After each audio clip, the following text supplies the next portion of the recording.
crois qu'on doit pouvoir, dans certains secteurs, dans certaines villes, dans certaines régions, diminuer un petit peu des députés et des sénateurs. Déjà là, ça ferait des petites économies. Alors on nous dit, mais c'est une goutte d'eau, mais les gouttes d'eau, nous, dans nos entreprises, à force de faire des gouttes d'eau, on arrive à s'en sortir et à payer tout ce qu'on nous demande de payer, et à payer les salaires et les charges qui vont avec pour nos employés. Vous pensez que le pouvoir dépense trop?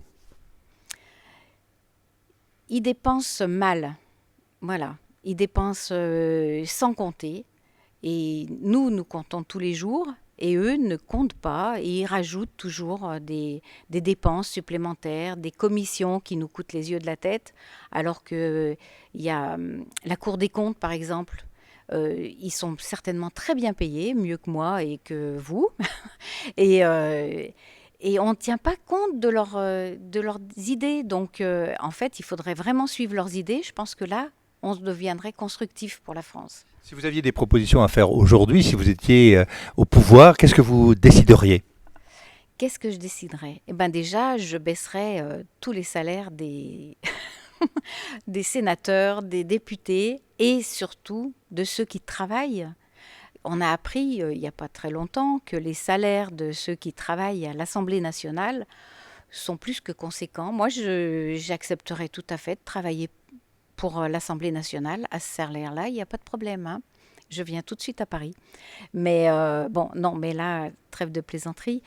Euh, oui, il faudrait vraiment changer les dépenses sur les salaires, et puis que chacun paye des impôts au premier euro. C'est-à-dire que les députés payent, enfin, et tous les élus, parce que j'ai rien contre les députés, hein, que tous les élus payent dès le premier euro de leur salaire. Ils ont des indemnités où on ne leur demande pas des notes de frais pour ce qu'ils dépensent. Nous, en tant que chef d'entreprise, s'il manque une petite note de rien du tout, eh ben, on se fait allumer par les services fiscaux. Eux, ils ont des 5 000 € à dépenser par mois sans aucune justification. C'est pas possible. Il faut que cet argent aille vraiment à des gens qui en ont besoin. C'est pour aider justement ceux qui sont les gilets jaunes, ceux qui travaillent, qui dorment dans leur voiture. Pourquoi on ne peut pas les aider avec ces indemnités qu'ils ont à dépenser comme ils veulent, plutôt que de le garder pour eux? Eh ben, c'est pour aider des gens qui dorment dans leur voiture alors qu'ils travaillent. Ils se lèvent tous les matins, ils vont aux bains municipaux et ils dorment dans leur voiture. Mais c'est impensable. On vit avec des retraites de misère, mais c'est pas normal. Voilà. Il y a quelque chose. Les agriculteurs aussi, qui gagnent pas leur vie. Mais comment on peut ne pas payer les produits de quelqu'un au juste prix? Alors voilà, moi c'est des choses qui me révoltent un petit peu. Qu'est-ce que vous pensez du mouvement des Gilets jaunes? Il est pertinent? Dites-moi. Il est compréhensible, parce que moi aussi j'avais un peu cette rage contre toutes ces dépenses inutiles et toutes ces taxes qu'on paye tous les jours. Mais là, non, là c'est injustifié.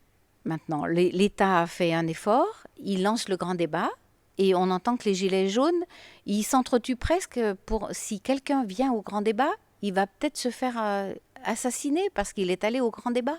Non, mais c'est pas la démocratie, ça. Le président nous offre la possibilité de s'exprimer. Je pense qu'il faut en tenir compte. Il y a du pour, il y a du contre, mais il faut aller discuter, il faut aller voter. Et puis, voilà. Mais les gilets jaunes, non, maintenant, c'est plus, ça a été rattrapé par la politique. Ça, c'est incohérent. Voilà. Ça n'a plus de raison d'être. Et là, vous pensez que vous serez entendu? Alors là, j'aimerais bien.